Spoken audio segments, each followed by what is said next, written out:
we've got most people back in from the groups, and I hope you've all had as productive an afternoon as you can. And it's ended up being a useful one. I think maybe a few of you have worked out that we probably should have added in a bit more food. But actually, that's one serious point. Before the evening event, for those who are going on to that, please do make sure that you go and have some dinner as well beforehand. There will be a lot of booze and a lot of canapes, but on the other hand, getting something to eat beforehand would be a good one. What we're going to do next is move for a short 3-minute presentation from each of the groups. We're going to start off with technical because governance have done so much talking, they want to have a break. And in terms of this structure is going to be a 3-minute presentation and then a short Q&A. So starting off with technical, wherever you are. All right, so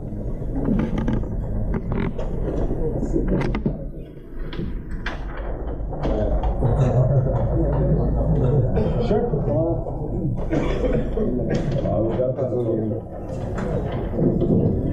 Very prepared. There we go. Okay, so our first and main topic was IBC. That means inter-blockchain communication.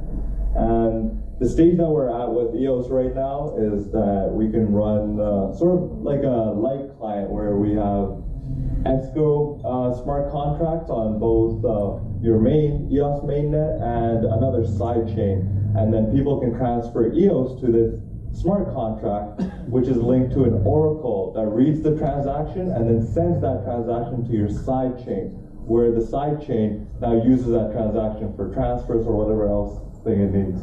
Yeah. So basically, it will be we're calling like a wormhole contract pair. So you have a contract on the mainnet and a contract on your side chain, and this contract receives the transaction ID that you want to prove on the other network and an account recipient, and also the account mapping that maps ownership between the two networks. And the communication for now has to be done using a channel of multiple independent oracles, and we need to figure out like a rewarding model for those oracles that could be paid in the tokens from the side chains, maybe because they're interested in transferring and proving actions on the side chain. And yeah, those are just use cases. Yeah, I mean, the biggest use case would probably be resource cost. Just RAM is expensive on mainnet, creating new side chains where RAM is cheaper. And then there's some other cool use cases such as perhaps taking out arbitration, private data with healthcare chain, healthcare side chain. And then I know Michael wants to launch his own eosDAC chain. And then, yeah, and also one of the bigger problems is right now we do have these side chains or sister chains popping up, but they're still causing community forks, breaking down the already, in a way, small community that we have in crypto, and we don't want to splinter that more, and we want to keep our community together. Yeah, that's it. Thank you guys.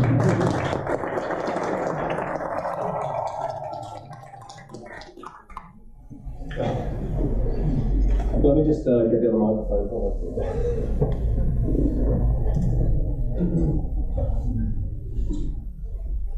Oh yeah, we're doing questions. So, yeah, this is what I was going to say. Let's see if we've got some questions from anybody in the audience. Just hold on one second.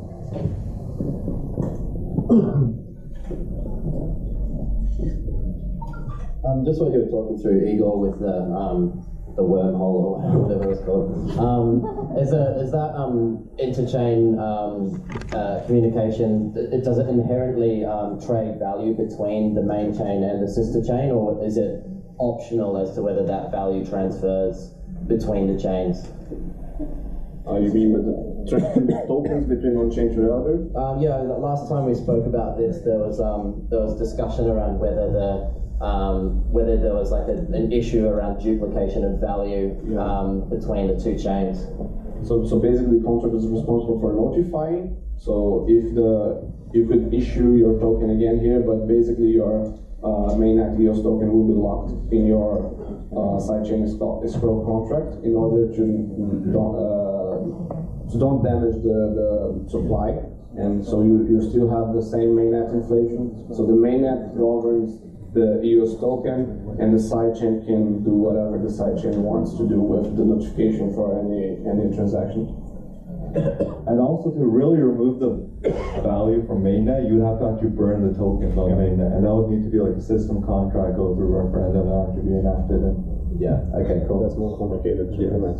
Yeah. So basically, this solution doesn't require approval from the VPs. It's basically the sidechain can implement this, and we. yeah, this is something that we can implement right now. You're doing a good job of going the other way. Okay, we got any more questions? Yes, should we talk about the smart contract?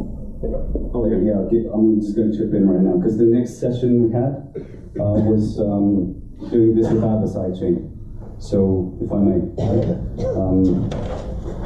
so we're working on a smart contract that actually the way it works is when you stake EOS on the edge of it, it issues a colored EOS inside that could be governed by a certain body, for example, Deloitte. And Deloitte can instate any kind of business logic inside of this smart contract. It could be an arbitrator, it could be a multi-sig wallet, it could be anything we want. And the parties that enter into this contract are actually like Deloitte's customers, or whoever else's customers. So you can basically imagine anything inside. You can do a smart ICO that releases the funds in tranches. For example, this is a VC fund, and it's accountable to whoever invested. So we have that in stages. Or Deloitte doing arbitration or anything else. And once we're done doing the deals here, we unstake. The colored EOS becomes normal EOS and can be sort of returned to the mainnet. And that actually offloads this entire inter-blockchain communication issue. We don't have to map accounts. We don't have to do all these complicated things anymore. So this could be done on a smart contract. So the issues here are that it could be quite resource intensive. So we don't exactly know how much RAM it's going to use or how much whatever like CPU power. But we think that still having the transaction throughput, we could probably throttle it in a way that will handle a lot of businesses in such a way.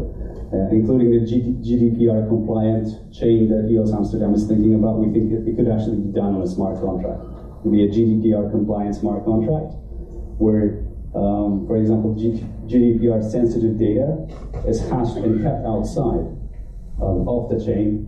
So if somebody wants to be forgotten, the off the chain stuff gets erased, and that's just a torn apart hash that's hanging out in there. So we think that this is a quick solution to the IBC dilemma that we could implement right now, and we're working on the spec for this right now.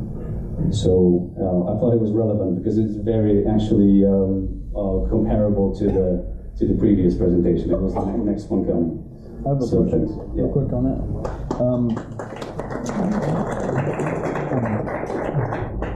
So there's actually a similar concept on a few different other blockchains called drive chains by a guy at a Yale named Paul Stork.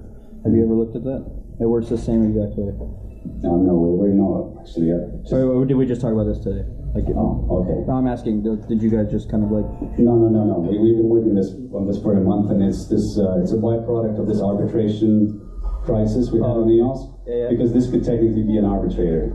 So when I buy something off of you, I actually stake my EOS first here, okay. and then he releases that as a sort of an escrow contract. But the logic inside could be as complex as you can imagine. Yeah. Exactly. And what we need is a boilerplate for big players like Deloitte that want to do business on EOS, which funnily enough is apparently happening. Yeah. Which I found out about after doing this presentation, that Deloitte is heavily into EOS and is trying to crack this.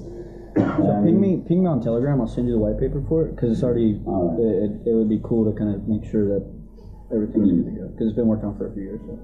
Oh, cool. Yeah, that's reassuring. Yeah. Okay, thanks, guys. So, any more questions? Just fire away. Do you think this core token would be fungible with the mainnet token? Well, I was thinking about pegging it one-to-one with actual EOS. That this is how it could be done. So whatever happens here is actually siloed away from the mainnet. So whatever problems occur here, also you don't have to pester the VPs, tell them to reverse transactions or move the funds around and cause PR fallout for EOS. And whatever body is governing that, actually you trust these guys. And there's a huge market for people that want to trust big names. And this is how they can do it. They simply convert the token into something that they can govern through multi-sig wallets. And once they're done, they release you from their jurisdiction, and you also have like a normal EOS. And it's just the same amount of EOS that was there in the first place. So they cannot actually It's all EOS. Yeah, they can't print it out of thin air, but the difference is that they can govern it through multi-sig. So technically they can move it around, and they can say, okay, like, yeah, the stuff's been delivered from China, but only half of it made it. So only half of the funds are paid to whatever contractor, and half of it stays. So the functionalities are limitless, actually, for this kind of approach. And I think what we've been missing, I mean, maybe not, but as Marshall pointed out, because people have been working on this for a while, but the thing is that we need to issue an internal token with inside, so we don't deal with the regular EOS, and then you can do this governance, and everything is pretty much sorted out. So. Yeah, but even if it's a different token. Well, it technically is, but the smart contract cannot issue tokens out of thin air, so it always responds at the edge by issuing the same amount of tokens that entered it. So as also when they exit, the same thing happens. It just loses its balance, so to speak, like the bank balance goes down. But there is no way a Deloitte can issue EOS Deloitte out of thin air without having it come from the mainnet. I'm not saying that. I'm saying that maybe this internal token could be fungible with the EOS token, even though it's technically a different token. Well, you can imagine a marketplace for that. Yeah, which is kind of like a BitShares concept, except ported to EOS with a smart contract layer. Because that's what happens on BitShares. You have the rails that BitShares travels as a native token, but there's a gazillion different tokens using the same rails. So technically speaking, it's the BitShares is the EOS, and all the other tokens are like different Deloittes issuing their own business logic. And on BitShares, that logic wasn't possible to instate because there was no smart contract layer. So this is how I think it should be solved. Okay, thanks, guys.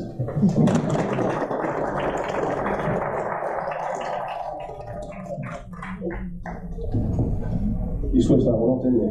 That was good. Okay, why don't we move on next to governance, Ben, wherever you are. Okay, tell us what you've been talking about. All right, everybody. So I'm going to bring up the people that led the topics mostly on the 5 main topics that we talked about for the next 10 minutes. We'll do 1 minute explanation and then 1 or 2 minutes of questions, and see how far we get here. So the first one up is Eric from Sweden. Talk about the ECAP versus VP blacklist actions. Okay, so as most of you already know, I love arbitration. It's my main thing. Okay, so I hate it. It couldn't even get it out. Yesterday evening we figured out that possibly an account was hacked, and then this morning we proved it. So we created an account on the blockchain with the keys of an account that have now new keys. So the first thing that happened to that account was that someone replaced the keys and then they unstaked everything. So we found out who was the owner of that account. I created a new account with the old keys, so you can prove that he had access to the old keys. And then I applied that blacklist before getting confirmation from ECAP that I could do so. So I thought this was actually against the law, but it turns out it isn't. So this is actually in the law, and most people don't know that. It is up to us to do that, at least until we have heard back from ECAP. So that was pointed out by Ian Grigg. Yeah. And so to state that properly, you can take that action if you thought that as a VP, if you felt that this is something that's wrong, and then you become involved in the arbitration. Yes. So Eric, how much EOS was at risk in the hacked account? 2 million. And we have now got the order, so I hope everyone has applied the order. And then, how did you get in contact with the victim? Yeah, this is actually a problem, to be honest. So we have a lot of people claiming they have been hacked, and the only reason I started looking into this was because we lost a lot of votes yesterday. So it was 100% a vanity thing. I was like, okay, someone removed 2 million votes from me, this must be a hack. No one would do that. This is insane. And it wasn't only me, I mean, yeah. So that was actually what made us look into it, and that's the reason that we still have like 100, I mean, this is not scalable. We have 100 accounts that claims to have been hacked, and it's impossible for us to look into it. Any questions? Have the other 20 producers applied the same blockchain? I hope so. It's an ECAP. ECAP has come out with it now. So I only did the blacklist for that one account, but some other tokens have been stolen from the same account already because not everything was staked. So there are 6 accounts, I think, now. Yeah, and those are more important, to be honest, because this one we still have like 2 days before the blacklist has to be approved, but the other ones is like, yeah, they are liquid. Miles?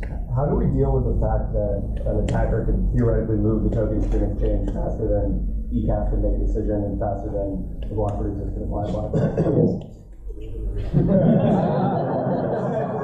Well, I think that I can maybe answer this a little bit. That one thing that we can do is educate people on the importance of keeping your tokens staked, because it's like a safe mode for your tokens, and that does give us time to act. Yeah, or you could just not get hacked. Yeah, don't get your keys out. Well, do you think we could have automated the detection of this? Yeah. It was fairly obvious to all of us that this was a hack. We saw the order of... Yeah, because of the timing of the transactions for changing the keys and unstaking. And then actually more things. So we actually looked into this a few hours before starting looking for what happened. So there's a lot of things that goes on. Anyone can just look at the account and follow it. So the one that created the new accounts was called Hacker Crypto Hacker.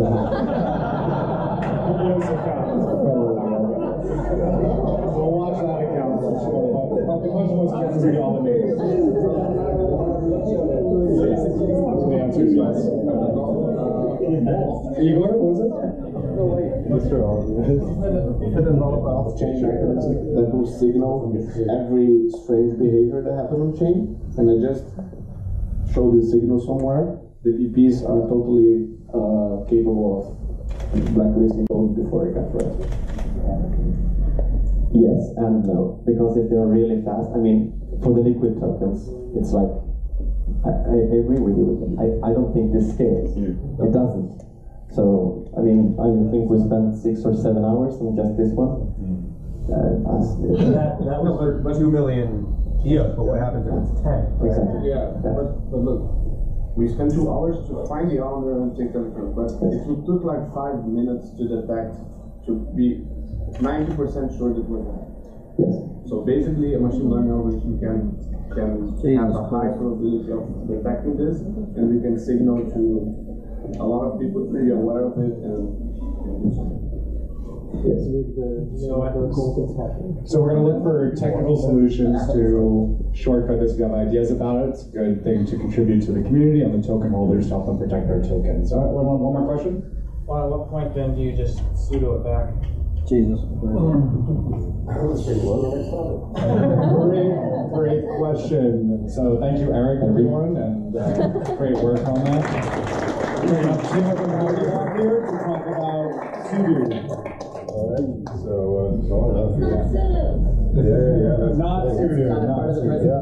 So it's been a hot topic. Even the word pseudo, if anyone this is admin, brings up godlike privileges and the thought that we are acting like gods in the network. It's really a misnomer. When you looked at the commands that this will allow access to are commands that we do have access to right now, just through a series of obfuscated commands, much deeper and much less transparent. So we talked about the reality of what this enables, what it's going to be good for, really allowing people to track back who has enabled what rights, features, etc. Pseudo itself is probably not the right word for it. So the idea that we probably should change this when it comes out to delivering this to the public is a good idea. We talked about this maybe becoming eosIO.wrap, as it is a wrapper. rather than eosIO.pseudo. And also looking towards the community and recognizing that this was a contract that was created. This was created by Block1 themselves. So I do think that we can, as long as it's phrased correctly, address this. Tell people what it's for, let them know that it does bring more transparency in these actual actions that are occurring, and then just kind of rename it properly. We are checking on one final thing to make sure. We do believe that this does not allow retroactive write privileges, but that's the one final thing that we do all need to make sure we're confident about before we should all vote on it. We have the proposal to vote for right now. This needs to be done by October 7th. That was led by KDR and the Liberty Block team. We are the only ones who have signed that. I would suggest that nobody else signs this until we actually make sure that this retroactive right is not possible. We don't believe it is, but we're going to go through the code review one more time. When we do so, we'll propose. By when? I don't know, 2 days, 3 days? What's together? Yeah. In 2 days, 48 hours. We'll cancel it, and then we'll probably repropose it as eosIO.wrap. But if we could, once we get that done, we get some community involvement and make sure that we do get that voted. This is something that will add to the transparency of the network, and we think that that's very important. So can we count on you guys to let everyone know when that is complete and then reach out to people in the top 30 to get the voting moving? Absolutely, Ben. Awesome. Any questions? No questions about pseudo. Good. I'm glad everyone's going to vote for it. All right, awesome. Thank you, Tim. Thanks, everyone. Next up, we're going to talk about referendum. And here's Haley coming up from EOS Cafe. Excellent.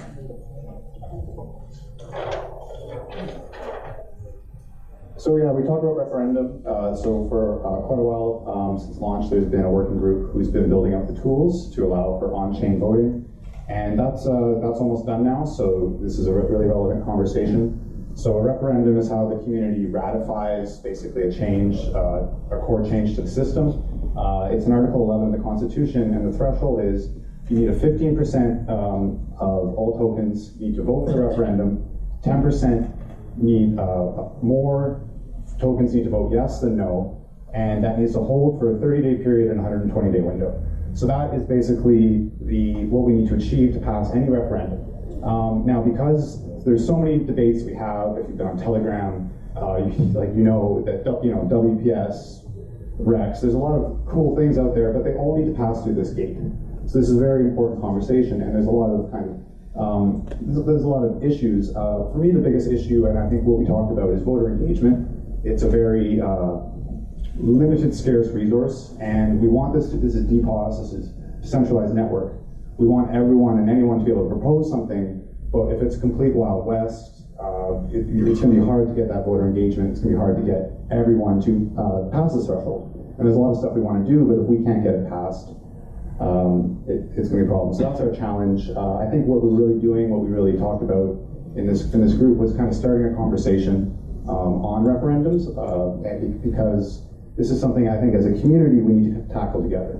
So what we don't want is complete Wild West and voters don't know where to go, and there's like 5 different referendums that are maybe conflicting, or 5 referendums that are all the same thing, and the votes get split up between them. The other thing we don't want is a centralized body that acts as a gatekeeper, and only the referendums that body basically proposes get voted on. So we need to find some kind of way to balance those two things, to kind of funnel the voter engagement that we have to well thought out, thorough referendums that are also, I'm hoping, just in many different languages. So this is just the beginning of a conversation, and as a community, we can just kind of find a way to pass some referendums and make it a good system. Yeah, well, I also want to just mention really quickly that Alex from Canada did a lot of work on the referendum system so far, and I think he's downstairs right now. But if you have any questions about it, you can also address him on technical stuff. Go. I think what happened with the EOS portal is pretty much what needs to happen with what we're working on today, and some of us with EOS votes and Nathan Ripple here, and that is to focus on education of what this actually is. Like, what is a referendum? What is referendum? And then show them the other interfaces that are trusted and obviously endorsed and pass some level of security for the network. And you know, it will have its time. Obviously, as a T-Pos, we want to have this as many different interfaces that we can. But during this first 3 to 6 months, I think that as we have spoken out in several articles 3 months ago with the user-centered approach to referendum design, and why I put so much time into that effort is because of exactly what you're talking about. That we have to educate people on what the hell it is, first, and then they can go out and cast the votes where they want. So when you say eosvotes.io. eosvotes.io, it's up right now. eosvotes.io. eosvotes.io. So Steve, when you say we and it's our job, who specifically are you talking about? That's their job. I would say anyone who's been elected at all and has been collecting any type of, because by de facto we're the only governing body right now. So I think we have a responsibility to create something that's non-branded and not a big BP, NASCAR event. And make sure that way we all share it and there's no bias. And I will. That was a conversation that came out of EOS Portal with me and Nathan James on voter bias. And then as we talked about with Nathan Ripple, everybody agreed. They were like, "Wait, you're right. We're all gonna try to pitch to our channels, but other VPs may not share it quite as much. But if it's non-branded and there's very little self-promotion, and at least the whole community could drive them to that education." So what you're saying is the more the community that's involved in promoting it, the less it's going to favor any particular party. We shouldn't take any right to filter any referendum. We should be able to, they can search and show whatever they want. Right, so that's on the topic of the UI. The UI can handle the filtering and gatekeeping by allowing users to choose how to filter. Right, and I just think it should be more or less more about education in this space. What is it, and which are the ones that are important to the community in these different channels? That's up to the token holding society. Cool. Any other questions? Yeah. I just struggle to get those 50%. Would it not make sense that only those who have staked their EOS would be only from those who have staked the EOS, you should get those 50%? Because they show that they are active members. Interpretation of the Constitution. They article. So this 15% threshold with the 10% yes, it actually needs to hold for 30 days. And I believe if someone has worked on a contract, I believe that you need to be staked, and actually your vote needs to be staked for 30 days straight. So that is a lot of engagement. I think his question is, could it be 15% of what is staked right now instead of 15% of the total? Yes, exactly. That's a constitutional interpretation. So you'd have to check out Section 11, and we'd have to agree as a community one way or the other on how to interpret that. It just says 15% of tokens. If you go into the Constitution, it says 15% of tokens. It doesn't say active tokens, staked tokens. It says tokens. We can change that using a referendum. Yeah. You're literally the worst. Yes. Any question here? How to deal with the exchange, because a lot of money will be We talked about that. You just go to the next they one. just can vote for whatever they want, basically. Yes. So the question is about how will exchanges interact and deal with referendum. So we talked to Paolo. He's in the room. He wants his clients to have basically a say in this. So he's going to work on his voting platform, and I think other exchanges will. Well, actually, we have a topic coming up for exchange transparency, so we're going to get to what you're asking about. A great question. On exchanges, an exchange couldn't staple their tokens. Yes. Because users wouldn't be able to withdraw their tokens. They have a liquidity requirement. But how can they stake their tokens? When suddenly people are withdrawing their tokens. I guess they can stake some of their tokens. Yeah, this is stuff we can talk about when we get to exchanges. So I want to hold on this topic a little bit. Any other questions about referendum? So have you discussed or have you decided or talked about if we allow proxies to vote for the referendum? And if so, what was your conclusion with that background? So we did talk about proxies. Proxies can vote for this. I personally think it's a good thing because I think it allows token holders to delegate their due diligence to engaged participants. So I think proxy voting for referendums makes a lot of sense. And what if your proxy vote's different than your own vote? So let's say you vote, because you can vote for any proposal, and your proxy votes for the opposite. Switch proxies. How you delegate your votes? It's just more complex, right? That's not I'm a little confused because when you delegate your votes, then you don't have voting power. Well, you can, because like with your vote for proposals, if you vote for block producers, if you vote for proxy, you remove your block producer votes. But the proposal is different. You can have a voter vote for proposal and your proxy also vote with different amounts. I don't know. I don't really know the technical. Yeah, I would need someone from the technical group. Yeah, it's just a more complicated way to handle proxies. Well, it's a great concern, and I encourage you to join the working group on referendum. Yeah, that's his question. Yeah. What about double? Well, that's like a double. That's doubling your vote. What happens, like, if you vote and then your proxy votes for the opposite, who do you count for with your voting power? Anyways, it's just complex, that's all. Okay, so you're saying that technically, if you have your delegated votes to a proxy and a proxy can vote, then you can individually vote. You could potentially double your vote or split your vote, and different things can happen. If it's different, then what do you think? Do you count your? It just gets messy. Yeah. But as long as we can sort that out. Well, is Alex in the room?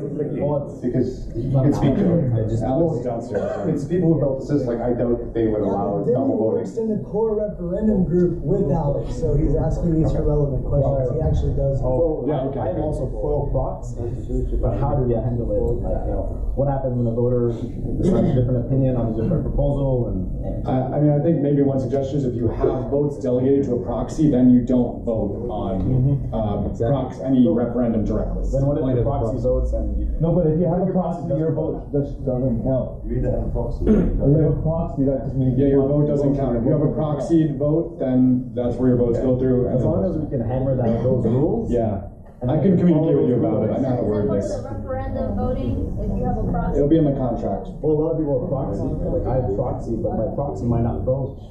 And I'll want to vote as an individual. If your proxy doesn't vote, then you don't get a say. You guys, I want to keep the ball moving here, but yeah, this is a great debate, and let's keep it going. And so, I just want to say that I think the main conclusion we came to is that we just need to create a working group and just tackle these problems. And note that problem definitely included. And yeah, I think the proxy, like instead of like being, let's say, on the developer side, you just need to have a defined rules of how the proxy voting will work, because it's a little bit more complicated than yes, no.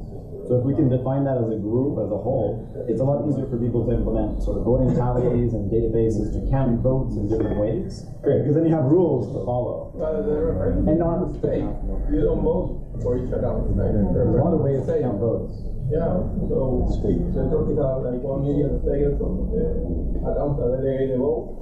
And one account has like not delegated 1 EOS, like you have the millions of the proxy and 1 EOS of the original account. So it doesn't matter if one person votes 3 times because 2 times.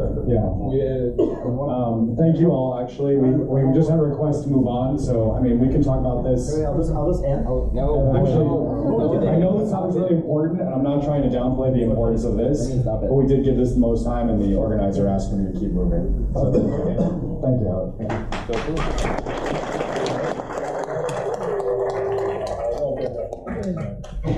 Okay, cool. Topics. Really quick breakdown on constitution compliance. We discussed version 1, version 2, no constitution, do we even have a constitution, how 15 to 20 accounts control the ranking of block producers, and how the constitution is poorly drafted, but it contains obligations, and what are the obligations that block producers have to these rules as part of compliance, and how should they be dealt with through arbitration. So just on this topic, I think that this is something I've worked on a little bit in terms of trying to get block producers to increase their transparency, because part of what I believe is that for EOS to be successful, we need more users. Users come when there's less fear. Less fear comes from more transparency. So that's a good little summary of this. Are there any questions about constitution compliance?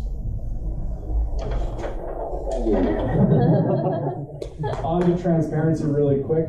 Let's ask Adriana to come up from Cypherglass and talk about exchanges and voting transparency. Thank you. So I'm Adriana, I'm the community manager from Cypherglass, and I just want to say a couple of things on exchange transparency. As a block producer who recently dealt with what could have been easily interpreted as a transparency issue, we took a different approach to it than being completely upfront, and I want to discourage that. I think that right now there is a lot of fear to speak up and to call out elephants in the room, and I want to encourage block producers and community members to not be afraid, because I think that, just as Jen mentioned, the end users and the votes and more staking of EOS is going to come from that transparency. It's really, really important to the community that block producers and proxies and anybody involved in the space, anybody that touches EOS, is completely transparent. And Cypherglass, really experienced a rock between a hard place. We didn't know whether we should act on, on chain and take this to an arbitration or file something. We didn't know where to start. And instead we chose communication. We reached out to one of the exchanges. We had an extremely good experience. There was a lot of clarity provided, and through that came a lot of education for the community. So I would encourage everyone in this room to ask questions, to not be afraid to do that, because that's where the transparency is going to come from. That's really all I have to say. Thank you. Thank you, Adriana. Any questions about exchange voting transparency or exchanges? Did you have questions that you want to address still, or you want to keep moving? You guys good? Yes. All right. One thing, Kedar? So how are you gonna force the exchanges to be transparent? I don't think it's about forcing them. I think it's an angle of two redundancies: raising block producer standards, expecting more from your block producers, and not being afraid to ask questions. There's a lot of lingering questions over exchange voter proxies right now, and we need to not be afraid to ask them. We need to ask how they work. We need to ask for detailed explanation. Paolo straight up just Paolo just spent like 20 minutes explaining it to the group in the other room. Paolo spent 20 minutes. Don't get mad because you haven't asked. Yeah, this is not about an exchange witch hunt. This is about working with them to make the system more transparent. We don't need to draw lines in the sand. We need to be working with them consistently and communicating that very high technical language down to the community, because they don't understand the coding or the technical language of this. And that's why you have community members, or managers on block producers, and you have people like Ben who start the conversation around this to eventually get that high level of conversation down to the end user. I mean, at the end of the day, we're all in this because this is a grassroots community. This is a decentralized community. So if we want to keep it that way, we have to keep them informed properly. And that's the effort I have to make. Let's say I'm representative of exchange. Convince me. Convince you? That's a big one. Do you want to help the network? Would you like to see EOS grow? Hold on a second. Yeah. So, have you personally had any experience communicating with the exchanges about this topic? I'm working for the exchange. You're working for an exchange. I'm actually representative. Convince me. Yeah. I think that. Are you working for an exchange? Is that true? Which exchange do you work for? BX. What's that? It's the biggest in Thailand. BX. BX. Okay. Do you hold a lot of EOS? Well, it depends how big you mean. I mean, do you hold EOS? Okay. And you want your clients to be happy? Do you want your customers to be happy? You want, right? So they want the network to be healthy, and this network relies on transparency and communication between all of the block producers and standbys and of course, but that's EOS. That's the way this. So what? We can still do whatever we want. But as an exchange, as a custodial exchange, this is the questions that need to be asked, because we need to be pointing and giving those questions. I think that this is a great topic to discuss more offline. We can actually talk about it in the back of it, but let's not take everyone's time to. Thank you very much for your time.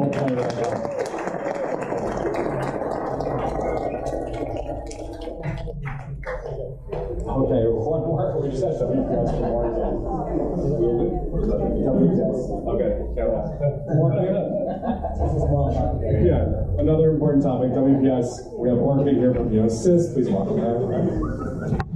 Hello everyone, I'm going to talk about WPS. So 4% of inflation goes to the eosDAC savings account now, and then WPS has been there for since the beginning of the white paper. And then what WPS working group is proposing is that we move 1 million EOS initially to the thank you. initially to eosIO.wps account to experiment for 6 months. And then there has been some concerns regarding what if whales abuse the system, or what if. So yeah. Whales. There we go. The whales.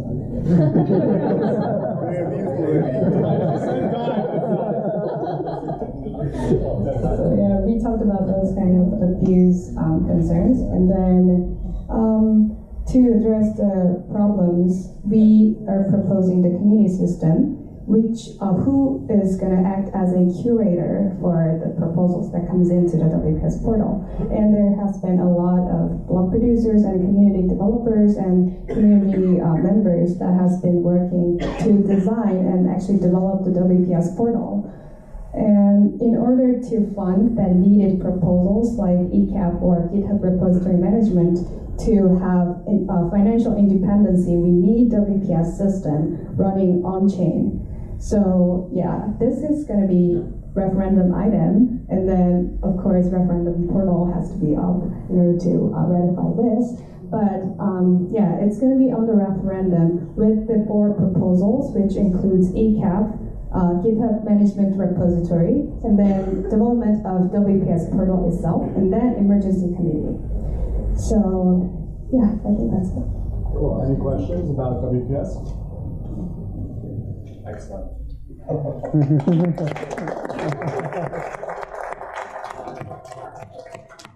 Thank you everyone for your patience.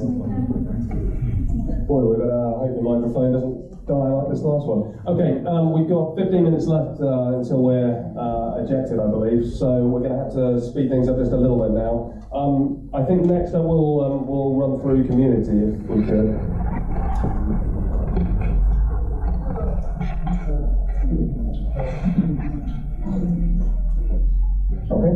Okay. Well, we had a really interesting discussion that covered a pretty wide array of topics involving community. This is 2 possible outcomes for EOS community equilibrium. One is that things reach an equilibrated state, if I said that right, and the other one is just everything is total chaos and pandemonium. But no, seriously, actually there are only just a few people in the community group, and so I know a lot of the community considerations are a bit downstream from some of the other concerns we're having around governance and all the topics we've been discussing here today. But next time we get together, let's put a little bit more energy into the community group, because I think there are a lot of really meaningful discussions that can be had in that domain. Maybe next year we won't be so, or next month we won't be so concerned about some of these really crucial issues we'll solve. But after a lot of really great discussion, we decided as a community group to yield the balance of our time to Han, who had a very compelling proposal that he wanted to bring forward, and so I give you Han. Thank you.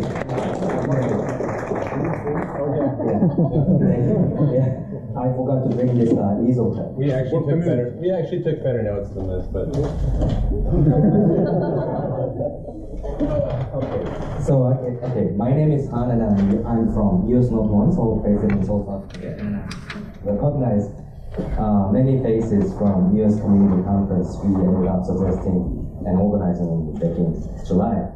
So actually, after the event, we've been pondering upon a proposal for a referendum by communicating with the Korean community, because we have more than 5,500 members. We keep in touch on a regular basis.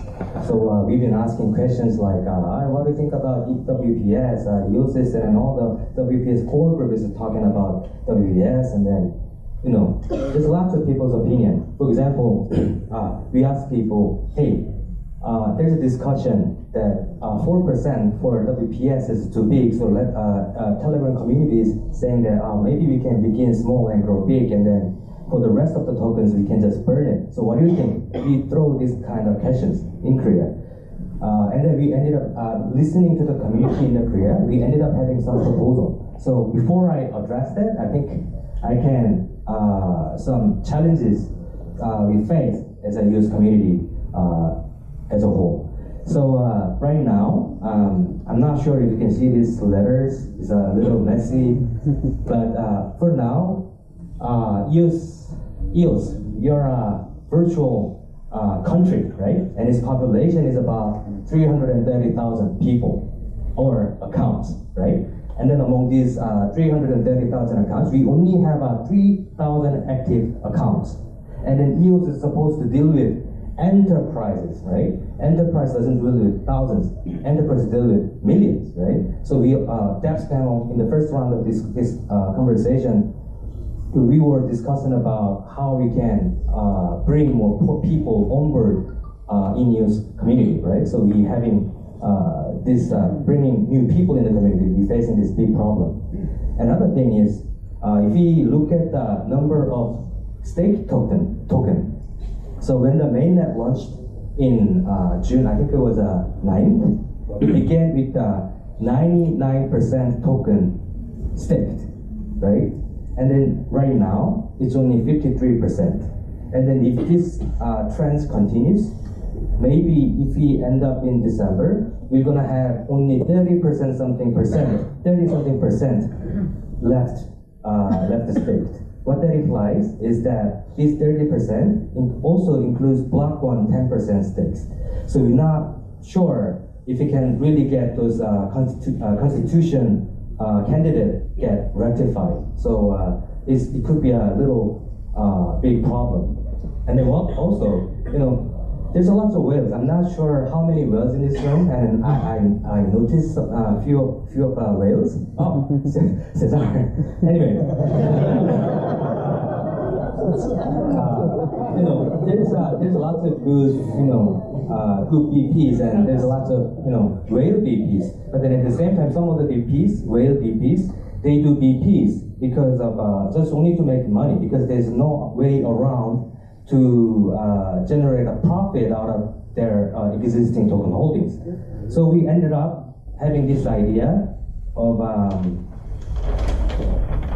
using how we're gonna use the 4% inflation. So there's so what's going on in the community in Telegram is that we could use just burn it. And the second idea is what Dan says, we could just use it for URI, right? There's lots of ideas. And then we thought, okay, this is 1 billion token. Annually, we issue 5% inflation, new tokens. And then 1% we share as BPs. And then for the 4%, it's maybe 1% could go to WPS or 2% or whatever. And then there's Dan talking about URI. And then there's ideas to just burn it, right? And then instead, what you want to propose is, say, for example, it's just an example number. We can take 2% out of those 4% inflation and then use this for this 8% people who's currently voted for more than 21 BPs. Okay, right now, in the network, we have 25% accounts who casted at least 1 vote. And then among those 25%, only 8% casted more than 21 votes. What it implies, if we take this 2% goes to this 8%, it'll yield more than 20% interest per year. It's a huge interest, a huge incentive. It's unless you're a shark, you don't get any interest like this. But then it won't last long, because what will, let me just briefly review the implication of this proposal. 1 minute. Sorry, okay. I'll make it quick. So, ICO is over. ETH are like dropping like crazy. So all the ETH, they want to drop their ICO. Once they learn that they can make 20% only by casting 21 votes in EOS, they're gonna drop and then come to EOS like a refugee. Right? Yeah. So what will happen? So because of the demand will increase, we're gonna see the price increase in the short term and the mid term. And then whales, Whales doesn't need to have do the BP, because if you become a number one, you make only 340,000 EOS. But then if you have all as a whale who holds more than 5 million, you can make 500 EOS only by casting 21 votes. So we're going to do Q&A in a second. Okay. So and then what is really good is actually I had a conversation with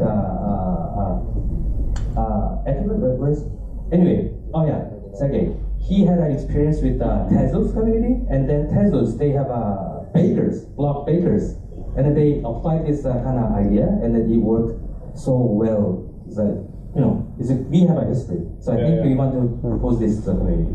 That's it. Patience. Thank you very much. Only because we're so short on time, we'll probably have to skip the Q&A, but that was a really interesting work through, so thank you. I would say that whoever came up with the idea of calling block reducers bakers is an idiot. You imagine that in your car, right? One thing, if there's no Q&A, I just want to invite you to the conversation. I just created a new group called EOS Vote number 4. All, ALL. That's it, EOS Vote for All. Yeah, that's very good. Oh, is it another Telegram group? Yes. Oh, wow. All right, awesome. Okay, and the last one we have is the DAC group. Thank you.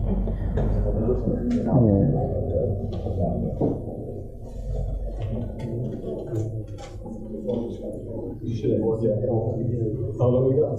There's only one. About 10 minutes.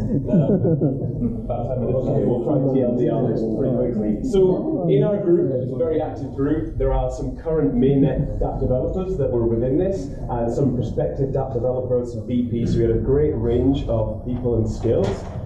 The first thing we tried to do was to categorize both what is inhibiting current dApps on mainnet from growing, and what is inhibiting new dApps from actually entering the space. So the first one that we talked about was account costs. This is a real inhibitor to onboarding new people. Like, how do we actually onboard them into an app? Does the app kind of pay for this? Do we need better fiat onboarding ramps, etc.? Second, creation of accounts. So the UX for this. Currently, it's very difficult for non-technical people to educate them on how to create accounts. So we need a better kind of layer of abstraction, a kind of collection of tools that, in the traditional no-coiner web, you have onboarding and, registration done via, say, Google or Facebook. The user has no idea that, there's an authentication method of OAuth happening under the hood, but it's a very smooth process. So we need more tooling around this. The third as an inhibitor was token lockup. So there's still millions and millions of EOS that are accessible by potential users. So we had a stat where on Bitum there's 52 million sat there with no way to actually extract that. Finally, lack of key features such as IBC and funding mechanics. So for DApp developers to actually get started, they need funds. They need to be able to pay themselves. They need to be able to fund the progression of those DApps. On the flip side, for the current DApps, problems in growing this was complexity around authentication. So we have great tools such as Scatter that's really kind of leading the way with this, but still for non-technical users, it's still a bit of a mind melt. Prediction of resource. So there's been a couple of very key cases discussed in Telegram where it's very hard for DApps that are becoming successful to be able to accurately predict the costs of running that DApp. And even on the user side, we have issues with CPU throttling, etc. So we tried to basically split these two into two distinct groups. User-based issues and developer-based issues. But then we found there were some that sat outside of this. First being funding, the second being finding developer talent, the third being the token lockup, and the fifth being awareness and education. So we had a vote on all of this, of which was the most important to the people in the room, and funding and awareness and education were by far the most prevalent topics to those people.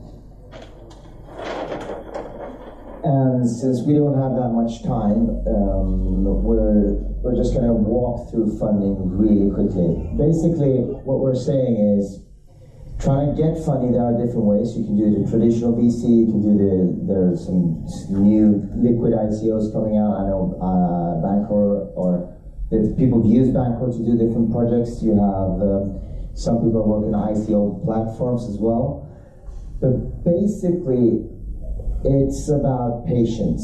So if you have a project and you want to get funding, if you talk to a traditional VC that's not used to the tokenization models, and you start the conversation by saying, well, so you actually have to pay for an account, a few bucks, maybe 10, and then if you lose your password, you're fucked, and then we don't have any users.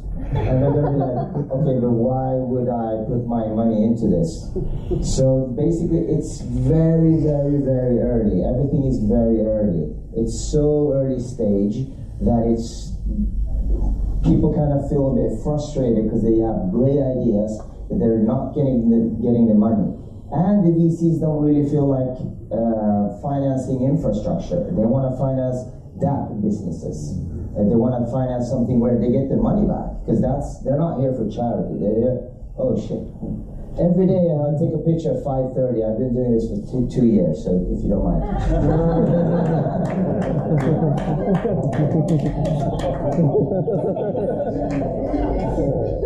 Sorry.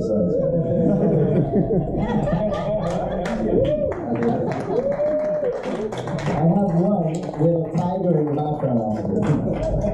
So this is way cooler though. Anyway, so it's a bit of a chicken of an egg situation. And basically what summarizing it was, maybe people in here are not the money grabbers, maybe, but it's important to realize in a good soccer team, you need defenders, midfielders, and strikers. And if you're a defender, maybe you should join up with a striker so you can go get that money, basically. Thank you. Cool. The other topic was awareness. So, we thought it was a problem that there is a lack of a recognized authority, so somewhere where people can, if they're new to EOS, where can they go to just either onboard or to, learn? So we tried very hard not to use the word centralized there, but it's very tricky for new people coming to this project to understand, well, where do I go to read and where do I go to trust so that I can learn more. We need better collaboration tooling. So just within our chat, some of the tools and apps that we thought didn't exist actually did exist, and they were even open sourced on GitHub already. So clearly there is a communication problem there, and not just east and west, but there's the human factors there, such as language barriers, and also the constant pain of 3,000 unread telegrams every morning. So we need a way to work around this in something that we've all sort of agreed this is a great repository of trust, and this is where we go to get more information. Finally, we thought maybe there's a way to do DAP discovery with, we all have a BP JSON, could we have a DAP JSON which could be programmatically read and fed into the various wallets and tools that exist? Brilliant, thank you. Any questions? Only because we're running short on time. I just wanted to extend a final thanks to Attic Lab for being the other sponsor for this afternoon session. For those of you that are going on to the evening session tonight, it's 7:30, and as I mentioned at the very start, please do go and get some food in the meantime, because there'll be a lot of booze and a lot of canapes, but it would be advisable to fill yourselves up beforehand. And otherwise, a final thank you all for coming, and I believe as well there's a Telegram group as well in an email that we sent out that Sarah would love you all to join. Otherwise, thank you all.